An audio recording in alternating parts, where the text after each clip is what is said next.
తెలంగాణలో corporation municipal ఎన్నికలకు వేగంగా అడుగులు పడుతున్నాయి. ఎన్నికల నిర్వహణకు ఎలక్షన్ కమిషన్ సిద్ధమవుతోండగా కార్పొరేషన్ల రిజర్వేషన్లను ప్రభుత్వం ఖరారు చేసింది.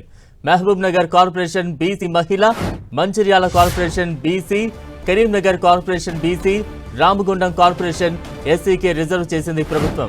అటు Kothagudem corporation ST, GHMC, Nalgonda, Khammam, Nizamabad కార్పొరేషన్లను జనరల్ మహిళకు అవకాశం కల్పించింది. త్వరలోనే ఎన్నికలకు సంబంధించిన నోటిఫికేషన్ కూడా రానుంది.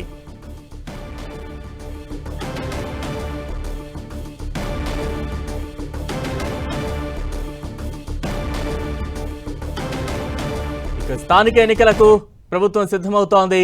తాజా అప్డేట్స్ అందించేందుకు మా ప్రతినిధి కొండల్ సిద్ధంగా ఉన్నారు. కొండల్, మొత్తానికి మున్సిపల్ శాఖ మున్సిపాలిటీస్ కార్పొరేషన్లకు సంబంధించిన రెగ్యులేషన్ల ప్రక్రియను ముగించింది. ఇప్పుడు ఈ నివేదికను ఎస్సీసీకి స్టేట్ ఎలక్షన్ కమిషన్ కి ఇవ్వబోతుంది.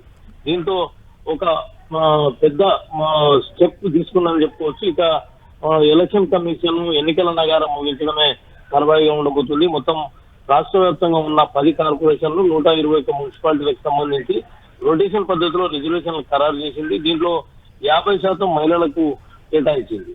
ముఖ్యంగా 10 కార్పొరేషన్లకు సంబంధించి జిహెచ్ఎంసీతో పాటు ఖమ్మం, అదేవిధంగా నల్గొండ, నిజామాబాద్, వరంగల్ ఈ కార్పొరేషన్లు కూడా రిజర్వేషన్లను ఖరారు చేసింది.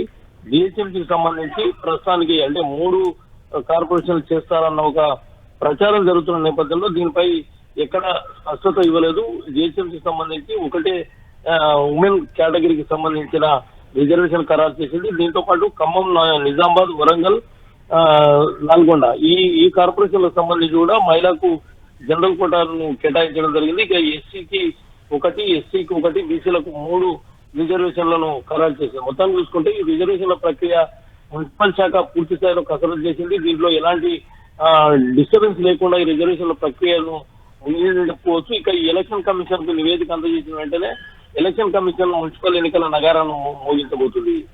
రైట్, థాంక్యూ కొండ.